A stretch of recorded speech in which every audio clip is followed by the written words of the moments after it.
Oh, I'm supposed to do the grammar point. I'm sorry. I'm like, okay.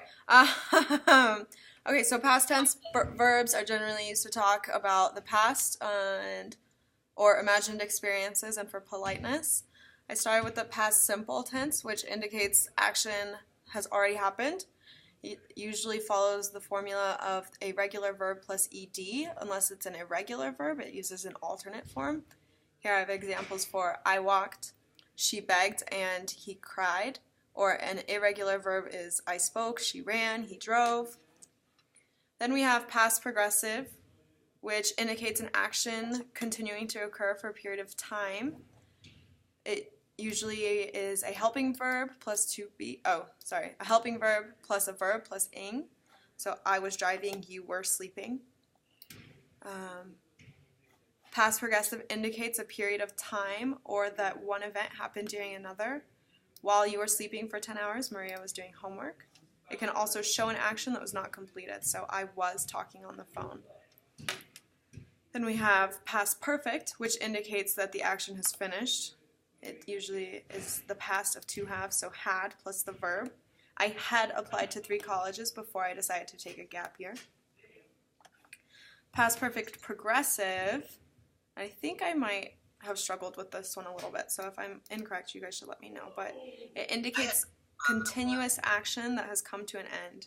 So we would see the formula had plus been plus verb.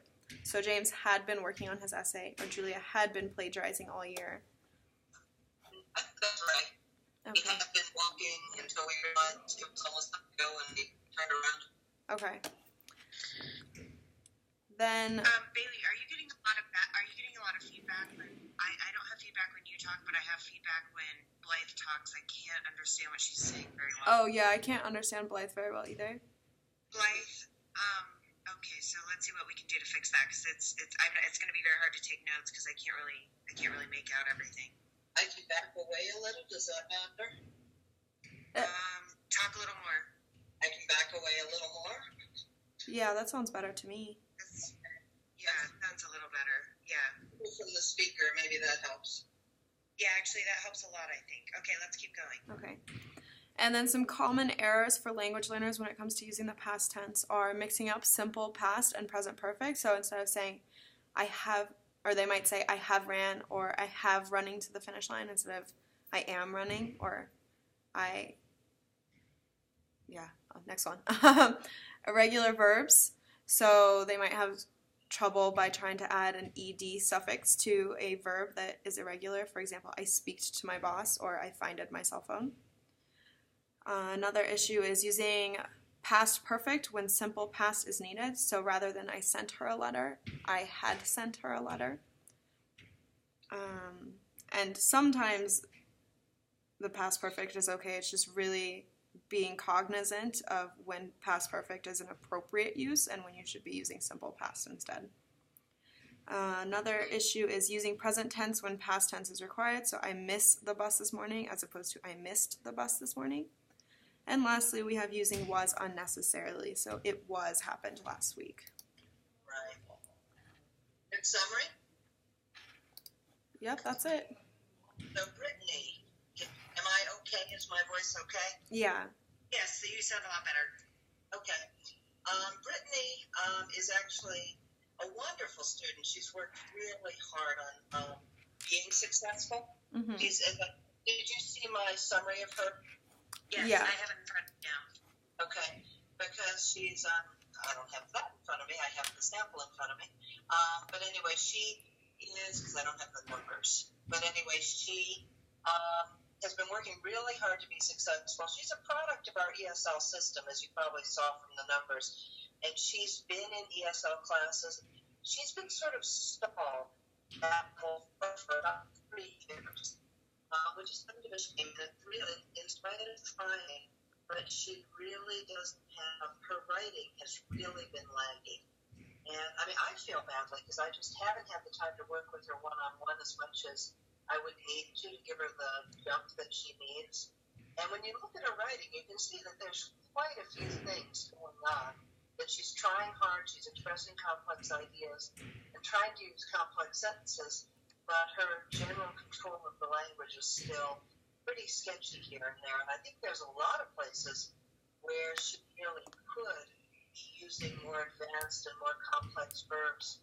And she's going to simpler constructions just because she doesn't have any other choices, is my sort of overall diagnosis.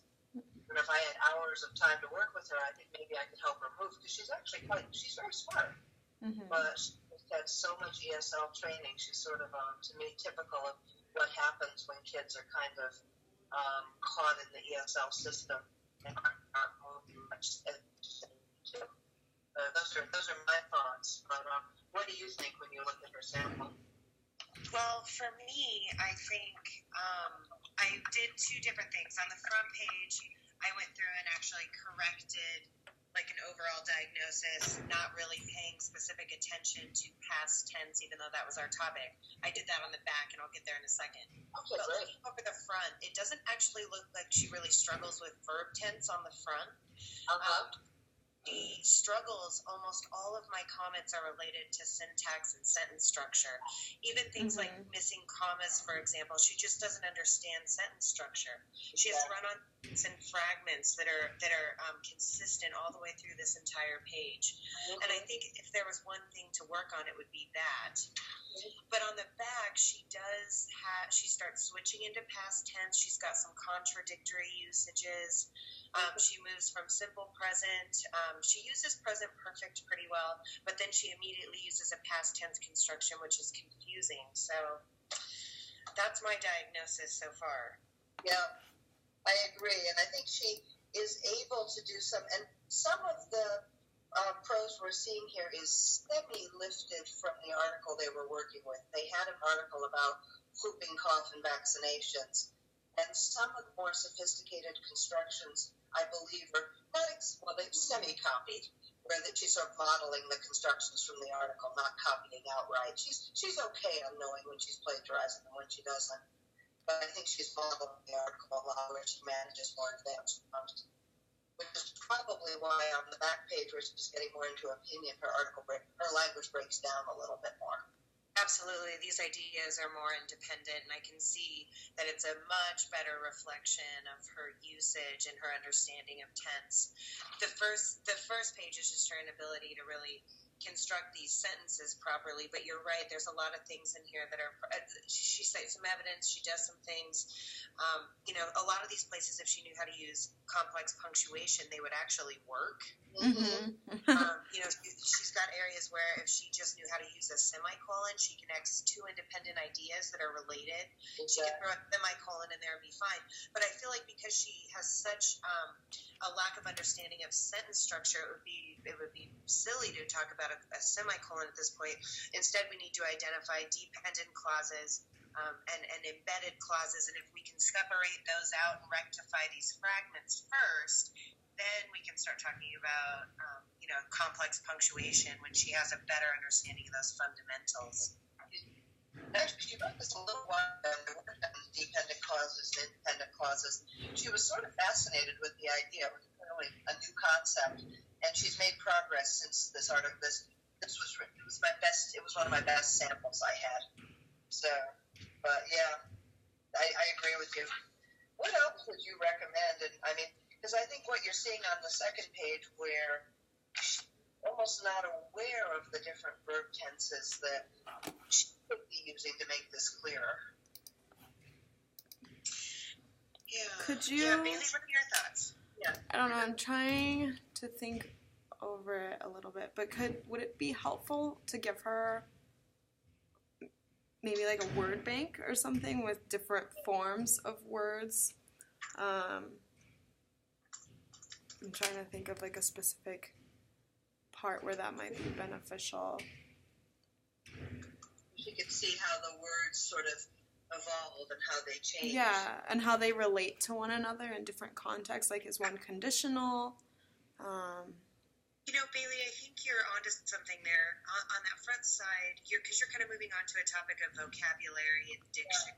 Yeah. Which I think needs to be addressed too, yeah. Yeah, and I'm wondering if we could give her vocabulary specifically tied to the tense, like present, born, past, were born, or Well, that's exactly what all the forms and functions of language begins to push us toward, which is we give some of the sets terms that include the specific language of the function of the forms. Yeah. If what I'm saying makes any sense at all. It does. I've been embedding myself in the whole forms and function approach, and it actually really does help students grow when you start using it in good ways. And what you're saying really is about the forms and functions that go with these verb tenses. Yeah, I'm looking on the second page where she says the lowest has been 621. Is that 62.1? Or I guess it doesn't really matter, but highest has been 23.8. I think it would be beneficial to maybe talk with her and clarify, like, do you mean that this is the highest it's ever been? Or, like, at a specific time in the study, was it at this? Because... A great way to introduce the whole concept of has ever been, the highest it has ever been. Yeah, and it could help her kind of move from that past perfect progressive to a different tense if she needed to. But I don't have the full context of the article because I can't tell if this is... It is 62.1. I'm looking at the original. Yeah, I can't tell if it's, is that a direct quote from the article or is that a paraphrase? I think it's a paraphrase. Okay. Because if it was a direct quote, the lowest something would probably be there, so... Mm-hmm. That's true. And she does say, like, that was 5 years ago from now. Wow. Yeah, that was like 5 years ago from now. Oh, yeah. I just breezed over that. But so she does give, like, an action, but it doesn't look like it was necessarily continuing or occurring over a period of time. It seems to have finished, so I might suggest that she maybe change it to... Past perfect wouldn't make sense. It could be it had been. The highest had been 23.8 in 2009 and 2010. That was around 5 years ago. Wow. We had just talked about engaging writing and getting, especially engaging openings, and she obviously was taking that very seriously, getting wow. That's so funny. She's adorable. She's a wonderful girl. She's very good. She really pays attention when you teach her in a way that she gets. There's another example I just want to, we're still talking about vocabulary a little bit and wording and clarifying meaning. On the first page in the third paragraph, she uses some indefinite pronouns. She says, this whole sentence is very awkward, but it's a word choice problem. She says, some can kill factors of children around the world for not getting vaccinated. So we have a few vocabulary problems here that are inhibiting meaning. The first one is that indefinite pronoun some. Mm-hmm. And the second one is the improper word choice with factors. Like that word, I feel like she might be trying to provide some kind of statistical evidence or some numerical language there, but it's off. And so some can kill factors of children. Does she mean thousands of children? Does she mean I feel like a different number word would work better there. Yeah, I wonder, well, this isn't the case here, but I've had students typing an essay and then get a thesaurus and just put in a thesaurus word that doesn't make sense. So that could be an issue. I also, just today, one of my students had an essay. She meant to say complicated, but she used the word implicated, which in all honesty is a higher vocab word, but incorrect in her use. And so I wonder if it just sounds like something else that she was trying to say too. Or like, maybe, I like the idea of thousands. Something like some can kill, I don't know. Yeah. Actually, I think she might be struggling for something like some factors that can kill. And she's, it can kill factors. She's creating many factors can kill many too. kill children around the world. Like maybe she's Yeah. that indefinite pronoun. She means to use a quantifying word like many. Yeah. I think if I went over this with her, I'd be asking, are you trying to say some factors that can kill children around the world? Is that, I'm wondering, is that, I would say to her, I'm wondering if that's another way of saying this. Mm-hmm. And maybe that's what she's saying. You know, Blythe, I feel like that is another way of saying it, but she's got a couple of adverbial errors here, and I feel like adding in that could be complicated. Right, probably true. So because, and if I didn't already see other places where she was having these adverb errors, like earlier she says they're still not, but it's most a death thing, and I think she means it's most something related to death or something like that. But I see a couple places where she misses an ly, and so I feel like adding in that in that place, which would serve as an adverb, might complicate things. Might confuse more. Yeah, but you said something earlier that was, I think, functional. Oh gosh, the factors you started with, like you started with the actual subject. The factors, some factors or many factors. I don't know. I'm sorry. Yeah, without putting the that in, it's hard without the that to put it in language that makes it make sense. Like many factors kill children around the world. I like that. Getting it. Yeah. So if she just changed it to a quantifying word, many factors, and she moved that subject up. Mm-hmm. Many factors can kill children. She just needs to remove that preposition of. Yeah. But you can see that, I mean, this is sort of typical of a fairly high 8th grade student who's fairly close to exiting, but there are so many issues to address to get their language fluent. And it can be a heavy, I mean, and I want to work with her a lot more before high school, but what other things would you recommend? I'm looking at the second paragraph on the back. I'm just trying to think through it right now, so I'm sorry. I know we need to come up with specific next steps, so this is a little bit off of that. But I see she says, the under-vaccinated, where needed, high rates to stop and control this. Once again, I am just having really a hard time understanding what she's trying to say.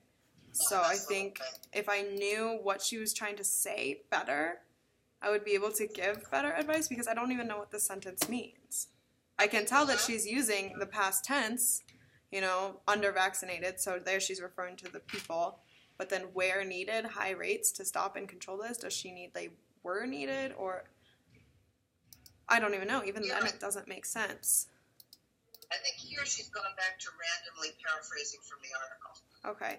One suggestion that I try to do sometimes, and I don't have a lot of technology in my classroom, so it's not very easy, but, well, this can be done two ways. So one, I'll talk to a student and have them explain something to me in their own words. As they're doing so, I write down what they're saying. And then I'm like, look, I'm not doing the work for you. I just wrote down verbatim every single word you just said. This is what you're trying to say. It's not that hard. And I also sometimes I've had students who had a really, really difficult time getting words and thoughts on a paper. And I told them to just record themselves first and then type down what they were writing afterwards. Or type down what they were speaking. I don't know if that would be feasible in your classroom, or if you have technology, or if she has that access at home or not, but... She actually has a cell phone where she could even do things like that. Yeah. Actually, one thing I was thinking, I often even have them read aloud a sentence like this and say, now tell me, how does that sound to you? Are there anything that doesn't sound exactly like what you were trying to say? When they read it aloud, it's funny, they sometimes can hear where the rough spots are. And they'll even say, I missed that. Yeah, it doesn't make any sense. I said, exactly. Let's see it again. Let's say what you were really thinking. Yeah. Sometimes that can help. And if you have them turn that back on their own writing after you have them, like, identified a few of those examples. So after they identify a few examples that are similar, and then, you will work through why, do you ever have them look back at their paragraph or whatever and say, okay, so now how do we fix this? If you were able to do it with these other ones, how would you do it here for yours? Exactly. Try to get that transfer from one to another. Yeah. Mm-hmm.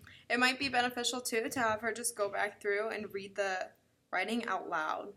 I think sometimes students just get ahead of themselves and don't even realize how awful their writing sounds, and if you just tell them to read it out loud, they trip over their own words.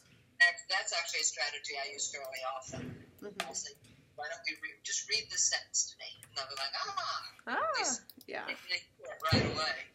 The last paragraph is actually where she's doing a moderately good summary of what she's trying to say, and it's more in her own voice. It's still sort of a mess, but she's actually, because I always make that point, say what you're going to say it, and then say what you said. Mm-hmm. She's getting there. Children should get their shots. And so bad diseases don't kill us children. So the whole idea is best we'll get bad disease. But here you get a real sense of how basically unsophisticated her language is when she's not modeling what she's getting from the article or what she's getting from the article. Because without all that sense of her language, it's pretty simple. Yeah.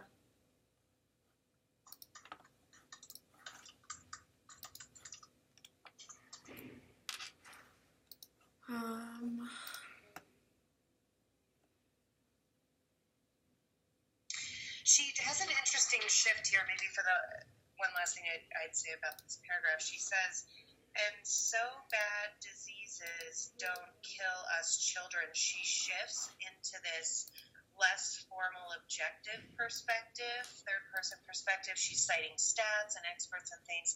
And then all of a sudden, like out of nowhere, she shifts into that first person plural perspective. Yeah, us children. It's almost like she like shifts into this like ownership in this last period, or this last paragraph.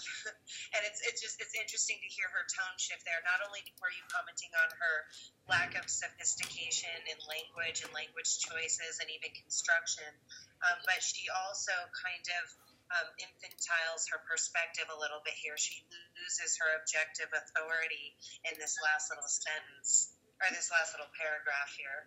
Yeah. You're right. It's supposed to sound much more immature. It sounds more like, That's more like her. And the third grade writer she tests as. Yeah.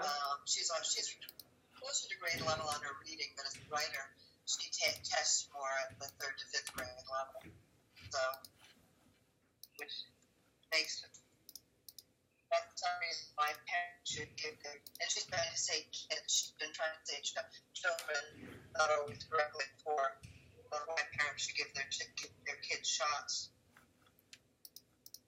Actually, something to do could be to get her to focus on that last paragraph as what she really was trying to say and take that back to her introduction even and rewrite it in higher language. I think one thing I would do is just definitely go back to the front side, and I think as far as the sentence structure issues go, I would work on sentence structure, commas, and clauses. I mean, I might use some trees. I might sit down and have her do some border races with another student that might be dealing with some of these struggles. I would definitely go over the read aloud while punctuating. Like, I'll have them read aloud, and every time they pause, I'll have them watch me put commas in and things like that as they're reading naturally. And then I'll switch and I'll read something and have them punctuate it as I read. And then I'll have them go back and look at their paragraph and try to revise their own paragraph and see if they can do just the ear citing of where we naturally have embedded and dependent clauses. That's smart. I had never thought of that I would do before. for that structure issue. Yeah. Yeah, I like that. What are those sentence races? Or what were they? Yeah, so I have little whiteboards, and you can get them super cheap at Walmart, like $2 a piece. But I have a bunch. I have a bunch for my entire class, to have one. And then I'll just give them dry erase markers. Our desks, we can also use dry erase markers on our desks. So sometimes we'll just use those depending on how mobile I want them to be. Oh, Like if okay. they can, if I want them to get up and switch partners and rotate and things like that, then usually we use the whiteboard so that they have their own stuff and it doesn't cause complications and erasing and paper towels and all those little things that are time sucks. Yeah. So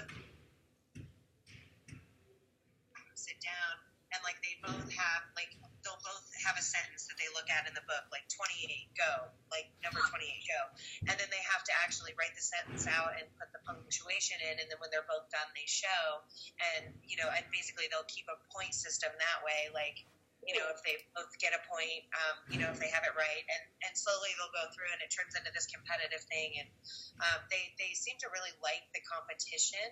But it's really the most important factor here is like I've tried using like random.org to pair them up. I've tried using my own intuition about their skills to pair them up, and they do better for sure when they're paired up with someone closer to their skill ability. Like if I put a high person with a low person, the low person just kind of relies on them to kind of get all the answers. And so I've noticed when I sit here and I actually pair them up and we do races, it's way more effective. I want to ask, the sentences you give them, are they punctuated and they're copying them and they're unpunctuated and they have to punctuate them? They're unpunctuated sentences they have to punctuate. And Blythe, you could try that with tenses. What was that? You could have that with tenses, like give a student a sentence and then they would have to fix it, like based on maybe those common errors that are listed in the grammar point. You could have them just revise them. Great idea. I do board races at the beginning of the year with when we do review for just like basic parts of speech, because like every grade level, it doesn't matter, I do a review of parts of speech, because if you don't understand the basic parts of speech, you're done. So especially when I provide feedback that says like you need to go back and revise some of these adjectives. You keep using cool and good, they don't mean anything. So but if a kid doesn't know what an adjective is, that's worthless feedback. So we do this review and I'll give them a sentence that they write up on the board, and I put them on bigger teams for this. Like I'll put them on a team of like 4, and then we rotate teams like 2 boards at a time at the front of my room, and they have to go back and identify every single part of speech. And then I'll come over, and as soon as they say they're done, I'll come over and I'm like, okay, so R is wrong, that's not what that is. And then the first team to get it right gets a point, and then at the end I'll give like that team a free bathroom pass, or like sometimes I come up with silly things. Like I have a whole bonus section in my grade book where I give them a bonus point, but it's in a category with like tons of points, so it doesn't mean anything, but it really gets their sense of mission going. Yeah. Anytime you're telling them they've won anything, they'll work for that quite a bit. No, I like that. I think I could use that in my breakout groups too, where I'm working with small groups and grammar points, which is where I'm really working with grammar points these days. Yeah. And honestly, did you notice that this was dated August 25th? This was the beginning of the year diagnostic for complex sentences, and they're going to be doing an argumentative essay similar pretty soon, and I'll be comparing this with where she gets. So this was an early diagnostic, and hopefully she's made huge progress in some ways on some of these skills this year. Yeah. I'd say we have some good advice. Would you agree? Very much so. I've taken notes of my own. Okay. Is there more that we want to discuss today, or? No, I think with the sample, we've done a pretty comprehensive job. I'm going to need to have access to the recording. We were able to record it, yes? Yes. I am going to upload it to YouTube. I'm going to try to do it right now, but I'm not sure how long it'll take to upload the video from my work computer to YouTube, since it's... So why don't you just run home, because I can take a pause on this and do it tomorrow. I'm gonna have absolutely no access to anything, so no internet or anything. So I'm gonna have. I'll be able to type this up if I can get the link tonight, because I can just download it. So why don't you? Can you just post it right underneath Blythe's student description on the discussion board? If you can do that, like when you get home or anytime tonight. Well, I have to do it. It's on my work computer, so I have to do it before I leave. So. Yeah, Bailey posted as one post, and you post the notes as another post. Yeah, I'll just post the notes under. But yeah, I'll get it to you as soon as I can. I'll get it right on before I leave school today. because we have till Sunday to get everything posted. Yep, I think we're good. Okay. Good discussion, ladies. Very helpful. We'll Well, try. Have an amazing birthday. Yes, happy birthday. Got to finish doing my hair and getting dressed and going out to dinner with Dave and Mama. Well, fun. Enjoy. Bye. Thank you. Have a great weekend. Have a good night. Bye. You too. Bye-bye.